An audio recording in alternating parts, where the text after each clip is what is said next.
Is our president's health failing? Hi, I'm internal medicine doc, board certified internal medicine physician. I take care of a lot of elderly folks with chronic illnesses, and I kind of moan and groan when I see all these videos online of medical people talking about how Donald Trump has congestive heart failure, or these news reporters and influencers talking about his bruising and how that's probably a sign that his health is failing.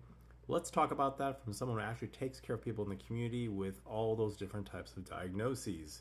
First of all, let's talk about the bruising on his hands. He probably has something called senile purpura, which is just a sign of fragile sort of connective tissue and the sort of blood vessels spontaneously bursting. Very common problem in elderly seniors. There is no association of senile purpura with higher mortality rate.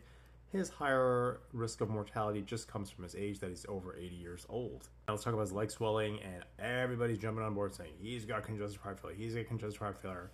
I don't think he has congestive heart failure. I think he actually has what his press secretary says he has, which is peripheral venous insufficiency. First of all, many of the people commenting on the fact that he has congestive heart failure are people who work in a hospital. And of course, if you work in a hospital, you're going to see people that are very ill and very sick with congestive heart failure. They all have leg swelling. But he is a community dwelling person, which is why I don't think he really has any advanced form of heart failure. Now, people with more serious forms of congestive heart failure generally don't have great functional status, which means they can't do a whole lot if their heart muscle is really weak and they have that severe leg swelling.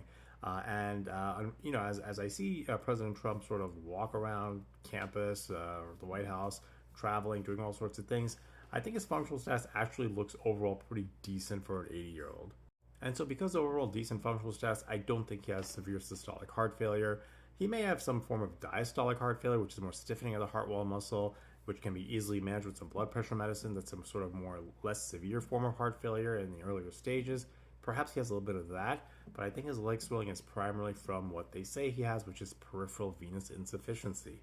Also, keep in mind, people with systolic heart failure usually on a very complex cocktail of medications called goal-directed medical therapy. There's 4 or 5 different medications, and the White House did publish his medication list, and it doesn't include most of those medications.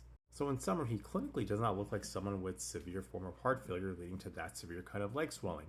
I really think he's got that doughy, spongy looking kind of swelling, which we see with peripheral venous insufficiency. He's got bruising, which is very common in elderly patients, called senile purpura. So that's why I hope non-medical creators kind of stop trying to manifest their sort of wishes for his health issues without really much understanding or knowledge of his findings.